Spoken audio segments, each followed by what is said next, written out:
Okay, I decided I wanted to just spend 1 month getting really good at lead guitar, at least just focusing on lead guitar and trying to get as much better as I can just at that specific thing. I think there's a lot of you out there just like me who maybe mess around a little bit on guitar, know all of your bar chords kind of, can play a lot of those basic things. You can do the basic pentatonics.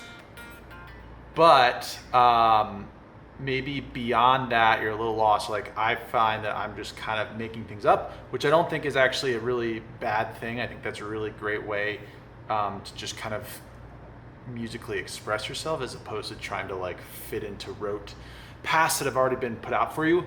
But there's definitely something lacking in terms of skill of just pure command the fretboard in a way that's super pleasing, that you kind of see a lot of these both rhythm and lead guitarists, but somebody that can really understand where they are, where to fill, how to really make a solo, put it together. So I think really my main focus for the next 30 days, I'm just going to focus intently on lead guitar. So that really just means being able to command the fretboard a little bit more from a solo context, and then also a little bit just from a rhythm context, being able to play a little bit more interestingly and fluidly, something that you could theoretically take up on stage. I think that's really the goal, is if you wanted to go play live, like this is something that could just really help you fit in all kinds of different circumstances and fill in your own songs and that kind of thing. Basically, the thought process here is I'm going to spend a lot more time. I know my basic E shape, A shape bar chords. Obviously, I know the cowboy chords. I know the pentatonics. I have a decent understanding of music theory because I do a lot of songwriting, particularly I also play the piano, so that helps a lot in terms of understanding how chords work and how scales work and everything. But that said, I don't really know how to map that out on the guitar. I haven't really spent a lot of time other than just messing around. I've watched a ton of different YouTube videos. It's not really all that helpful because I tend to skip around a lot and not really lean into some of the hard parts. That's the reality, is like the things that when it actually gets tough and I have to slow down and it doesn't sound great, and the things I know that I have to do, the eat my veggies kind of thing, I don't really do it. So I picked out a couple different courses that I'm just going to try to work through diligently, while then also spending a little bit of time maybe copying some different riffs and understanding where those riffs fit within the pentatonics and scales, so that I can just kind of apply them all over the fretboard, that kind of thing. So that's where I'm starting. It's already sort of a pain in the ass. I know it's mentally taxing. I'm starting with just finding all the basic triads. Those the root, the third, and the fifth, both major and minor, and finding them all over the fretboard. So that's kind of where I'm starting. I'll try to talk people through it and see how my progress is going, because I know that's always interesting to me to hear. I would have loved to have somebody in my specific position be like, this is what's working, this is what's not working. So we're gonna try that. So yeah, right now, based on some of the course that I'm following, the biggest thing I keep hearing is just really know like the back of your hand, the triads. That's not just the big bar chord, but then what triads are within it. And then also doing that in the minor context. And then that way you're kind of able to pick out those notes, those most important notes within the different scales, within the pentatonics. That said, that seems to be the main crux of all of these different people talking about lead guitar. They're like, know the triads in and out. So that's where I'm going to start, and then hopefully I think from there be able to map out the pentatonic and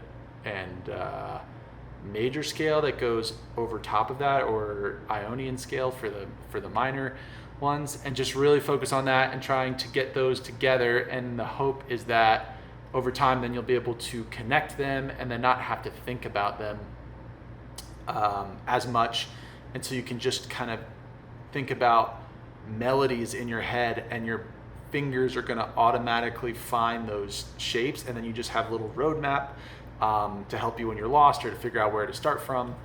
I think that's kind of a good idea. I don't know if people have better ideas, let me know. But that's what I'm going to focus on for now. So yeah, I've just been spending today, and it's really honestly a little bit boring, but you're just finding all of these different triads. So really understanding where those are, how they sit, and then hopefully mapping pentatonics and majors over top of that, and then figuring out if I can really, and the other concept that I've been thinking about a lot is this, like, if you've ever read Thinking Fast and Slow, I can't remember, Daniel Kahneman, I think is the name.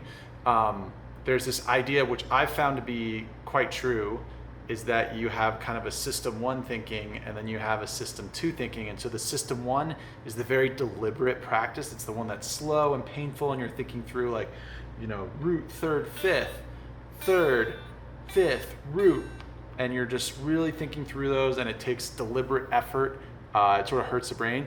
The idea is that hopefully over time you can take those small chunks, move them over to system two, which is kind of like almost your second nature, your like intuitive, like if you play baseball, just you've done the work learning how to throw, the arm angle, and it just happens now. You just do it. You don't have to like think step, turn, shoulder, elbow, blah, blah, blah. It just happens, and you're able to throw, and then you're able to throw different arm angles and adjust much more intuitively using those steps that you've kind of systematically practiced from a system one perspective, moving into system two. And then the hope is that if you've taken enough small chunks, system one chunks, so this deliberate practice, I'm thinking of these triads and understanding what makes them up, what the root, the third, and the fifth is, and understanding where that all is, and then what they sound like, that over time that is so intuitive that you're really able to use and play them quickly without having to think through it so deliberately. So that's kind of the idea in my head of like how I might progress this. But that said, it's going to be annoying. The hope is that I'm able to stick with it. So I think just doing a month-long sprint and seeing where I start and where I end, the reason I'm doing that is so that I have a very specific goal, because I think if it's just this broad thing, in the next year I'm going to learn this or that, or I want to be good at this, it's not going to work. So I think this, like, if I can take a month and really just focus on all of those fundamentals, and then hopefully be able to, over very simple chord progressions, let's say like a 1-4-5, feel very comfortable moving up and down the neck and sounding fluid and melodic, and then hopefully adding a little bit of speed in there. I think that's something that everybody loves to have, is not just some of those melodic licks, but being able to kind of rip through a section and have it feel really, really fast and fun, to give some extra energy and then dial back and blah blah blah.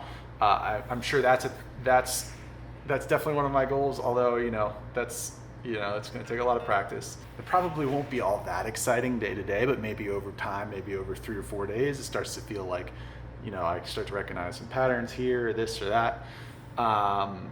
So that's the goal. Of course, super open to ideas. I feel like a lot of times these YouTube channels are like people teaching you, talking at you, but I'm just kind of learning and documenting as I go. So if you have ideas, or if you're a teacher and you're like, do this or do that, I'm super open to it. I'm not telling you this is the way. This is just my idea, and this is how I'm going to start. And I think I'm going to spend at least 1 month, see how far I get, again, with the very specific idea of really learning those triads and the pentatonic and then major scale that goes with each of those different chord positions on the caged from both major and minor, and then also probably a dominant 7, and seeing how far that gets me if I'm able to be a little bit more fluid on a very simple chord progression, let's say like a 1-4-5, and playing it into different contexts, like a rock context, a soul context, a blues context, being able to kind of manipulate it that way. That would be really cool. Yeah, so let's start there. We'll see how far it gets, and hopefully I can not get too bored.